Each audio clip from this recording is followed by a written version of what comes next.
वीर दो तरह से निकलता है।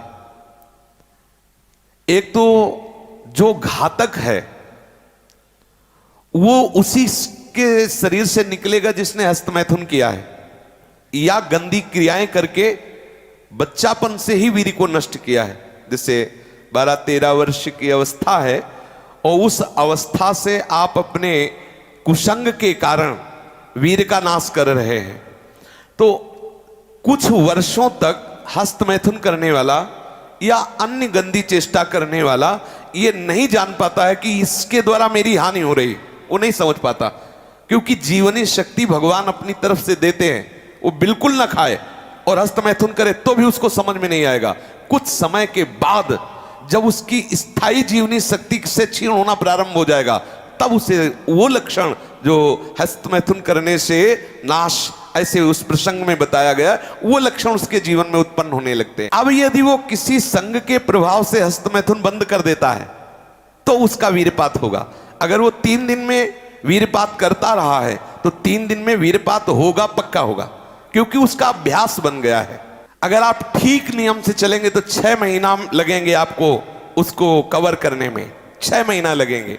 और अगर आपने प्रमाद स्थिति की, वो तो निकल ही जाता है, फिर हमको करने से क्यों मना किया जाता है? तो आप देख लेना कुछ समय बाद आपकी हालत बहुत गंभीर हो जाएगी, जो आप बता भी नहीं पाएंगे किसी से।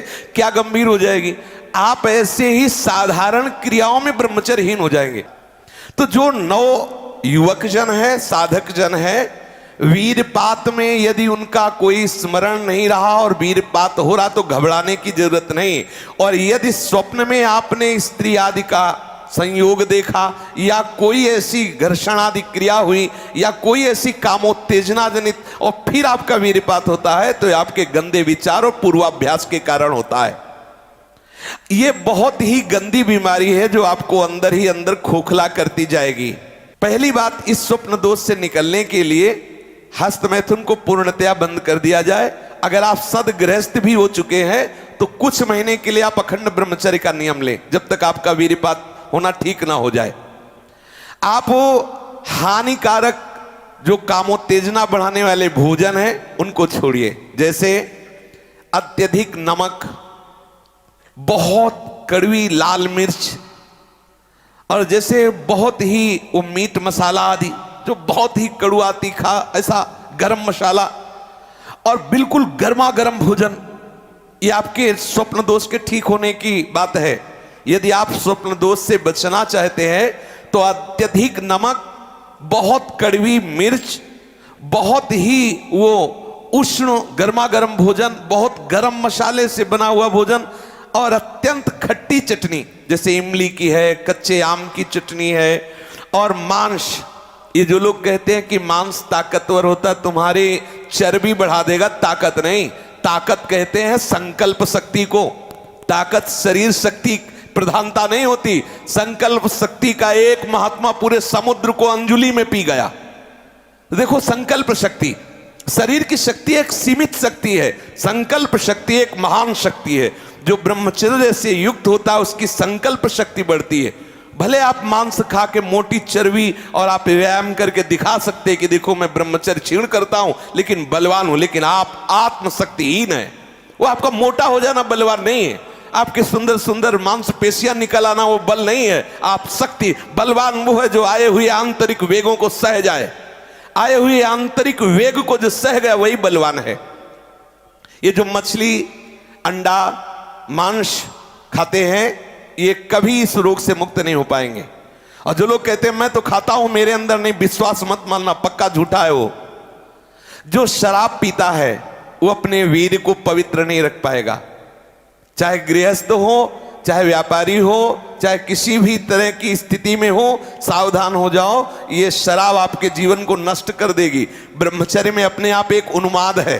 थोड़ा अंगूर, मीठे संतरा, सेव, अनार, ये स्वास्थ्यवर्धक वस्तुएं आप ले सकते हैं, लेकिन ऐसे वस्तु जो आपके ब्रह्मचर्य को नष्ट करें, ये पहले भोजन छोड़ें। ध्यान दीजिए, आप पहले ऐसे व्यक्ति का संग छोड़ें जो हस्तमैथुन कराने के लिए उत्साहित करे या जो गंदे आचरण में, चाहे वो स्त्री साधक हो या पुरुष साधक, दोनों सावधान। ये रोग एक में ही नहीं होता, ये रोग दोनों शरीरधारियों में होता है, कामोत्तेजना दोनों को आती है। गंदे संग के कारण दोनों साधक गंदी आचरण कर बैठते हो, दोनों इस रोग से पीड़ित होते। पुरुष तो इस रोग को प्रकट कर देता है, माताएं बहनें इस रोग को प्रकाशित नहीं कर पाती, लेकिन पीड़ित होती है इस रोग से। यदि सावधान उपासक न चले तो चाहे स्त्री शरीर हो चाहे पुरुष शरीर, उसको कष्ट होता है। दूसरी बात इसमें सहयोग है 4 बजे उठना। ये जो लोग सुबह 8 बजे तक 9 बजे तक सोते रहते हैं और सोचते रहते हैं कि हम ब्रह्मचर्य रह पाएंगे या स्वप्न दोष से निकल पाए, कभी नहीं हो सकता।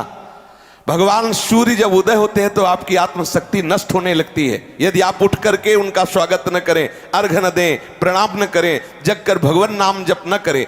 4 बजे से 6 बजे तक का समय पूरे 24 घंटे के लिए पावर वाला समय है। यदि उस समय आप सो रहे हैं तो वो हमारी बात भी न सुने, वो इस काबिल नहीं कि इसको धारण कर सके। जो सुबह 4 बजे से 6 बजे तक सोएगा वो ब्रह्मचारी रह ही नहीं सकता पक्का। कुछ लोगों को लगता है कि 1-2 बजे ही स्वप्न दोष हो जाता है, 4 बजे की आवश्यकता नहीं। तुमने गलत आदतें की, तुमने अपनी नस नाड़ियों को इतनी घर्षण शक्ति से कमजोर कर लिया है कि रोकने की क्षमता नहीं रखी। तो आपको उदास नहीं होना, ऐसा भोजन छोड़ो, ऐसा संग छोड़ो और 4 बजे जगो। जगने पर तत्काल आप बासी पानी पिए, तांबे के पात्र में रखा हुआ पानी, और 1-2 लीटर पिए। ऐसा ना करें कि आप 1 गिलास में छोटा कस की पीजिए। अगर उल्टी हो जाती तो और अच्छा है, आप पी के तो देखिए। वज्रासन में बैठकर जल पीजिए, फिर थोड़ा टहलिए, सोच जाइए। आप गृहस्थ हो, विरक्त हो, कोई भी हो, अगर आप शुद्ध ब्रह्मचर्य रहना चाहते, स्वप्न दोष से निपटना चाहते, तत्काल व्यायाम कीजिए। 30 मिनट कम से कम। दंड है, बैठक है, और भी आसन है योगियों ने बताए हैं। और फिर 20 मिनट कम से कम प्राणायाम कीजिए, कपालभाति, अनुलोम विलोम आदि जो भी आप सीख पाए। और इसके बाद 30 मिनट तक कोई खान पान न कीजिए। प्राणायाम व्यायाम के 30 मिनट तक ना आप चाय पीजिए ना पानी। चाय तो बड़े बूढ़ों की बात है, आपका शरीर रोगी हो तो चाय की जरूरत क्या है। ब्रह्मचारी अपने आप में इतना चाय होता है कि उसे जरूरत ही नहीं दूसरे किसी गर्म पदार्थ पाने की। अब ये सावधानी रखे कि जैसे आजकल बहुत बड़ा खतरनाक चल गया है स्मार्ट मोबाइल, इंटरनेट। उसमें क्या है कि बहुत से बच्चे विषयाकर्षण के कारण गंदी फिल्में, जिनमें हमारा शास्त्र आदेश करता है किसी भी पक्षी को भोग करते ना देखे, भागवत अन्य शास्त्र भी आदेश करते कोई भी जीव यदि भोग कर रहा हो तो हम ना देखें, और हम मनुष्यों का भोग देखें उसमें, और हम सोचे कि हमारा आप कोई क्रिया ना करो, केवल गंदे वो भोग संबंधी चित्र देख लो तो आपके मन में जो संस्कार बन रहे हैं, जो कामोत्तेजक भाव बन रहे हैं, वो आपको ब्रह्मचर्य नहीं रहने देंगे। सोते जागते उठते बैठते आपका वीर स्खलित हो जाएगा। ये स्त्री संबंधी, पुरुष संबंधी, भोग संबंधी वार्ता हमारे अंदर संस्कार डालती है और हम समझ नहीं पाते। वो हमारे अंदर ऐसी अग्नि पैदा करती है जिससे वीर शक्ति स्खलित हो जाती है। कभी हम सोच में बैठे लघु शंका में तो सबसे पहले वीर स्खलित हो गया। अब आपको लगेगा कि ये रोग है, रोग नहीं, आपकी गलती है। आपने जो गलत चिंतन किया, क्रिया नहीं की, लेकिन मनोवाह नाड़ी ने संपूर्ण शरीर से वीर को खींच करके वो निकाल दिया। अब निकल जाएगा वो आपके असावधानी के समय, इसलिए आप सावधान रहे। कभी भी कोई ऐसे ग्रंथ को ना पढ़ें जिसमें कामोत्तेजक भाव लिखे हो। हम आहार पर दृष्टि रखें। जैसे हम रात्रि के समय शयन करते हैं तो सावधानी रखें कि शयन के 1 घंटा पहले ही दूध ले लें गरम। अगर हम गर्म दूध लेके सोएंगे तो निश्चित वीर्यपात हो जाएगा। जब हम जान लें कि हमें कब्ज हो रहा है तो हम सरल औषधि लें। ऐसे कोई चूर्ण न लें जो बहुत कड़े गर्म हो, जो हमें ब्रह्मचर्यहीन कर दे।